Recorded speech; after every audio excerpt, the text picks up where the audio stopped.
تو بس اب بارش تو ہو رہی ہے اور اب کچھ ہلکی ہو گئی ہے، تو اسکول سے ہم نکل آئے ہیں اور دیکھتے ہیں کہ کیا حالات ہیں۔ یہاں ٹریفک کافی جام تھا اور کافی پانی جمع ہو گیا تھا، اور اسکول کی وینز اور پیرنٹس بھی آ گئے تھے بچوں کو لینے کے لیے، اور بس اس طرح کی صورت حالت ہے۔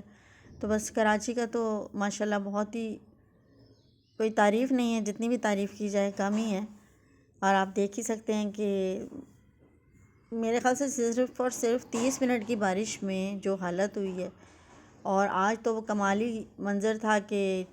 باریک باریک پہلے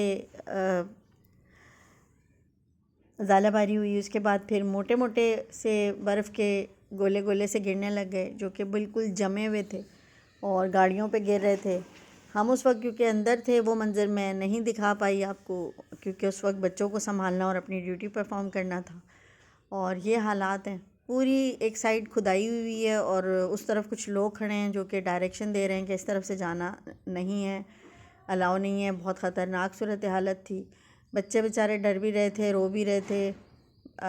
سارا منظر کو دیکھ کر۔ کچھ لوگوں کی گاڑیوں میں پانی چلا گیا۔ بہرحال اللہ کا شکر ہے کہ خیر و عافیت کے ساتھ گھر پہنچ گئی ہوں، اور آپ سامنے دیکھ سکتے ہوں گے دھکا بھی لگ رہا ہے۔ اسی طرح کی بے شمار گاڑیوں میں صورتحال تھی، اور ساتھ ساتھ ایمبولینسز کی آوازیں بھی، کافی ساری آوازیں آ رہی تھیں، کیونکہ شاید کہیں آس پاس کوئی ایکسیڈنٹ بھی ہو گیا تھا۔ تو بس اللہ کا شکر ہے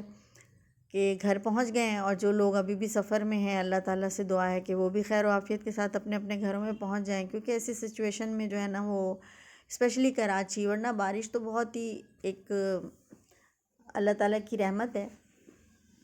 لیکن جب کراچی میں بارش ہوتی ہے تو پھر یہاں حالات کچھ اور ہی نظر آ رہے ہوتے ہیں۔ حادثات اتنے زیادہ ہو جاتے ہیں کہ میرے خیال سے پتہ بھی نہیں چلتا یا چلتا ہوگا کہ کہاں کون کہاں غائب ہو گیا۔ یہ آپ کو روڈ کے ساتھ ساتھ نظر آ رہا ہوگا، یہ پوری کھدائی ہوئی ہے، اور یہ اتنا ڈینجر ہے کہ اگر پانی یہاں بھر گیا تو کچھ پتہ نہیں چلنے والا۔ تو بہرحال کیا کہہ سکتے ہیں،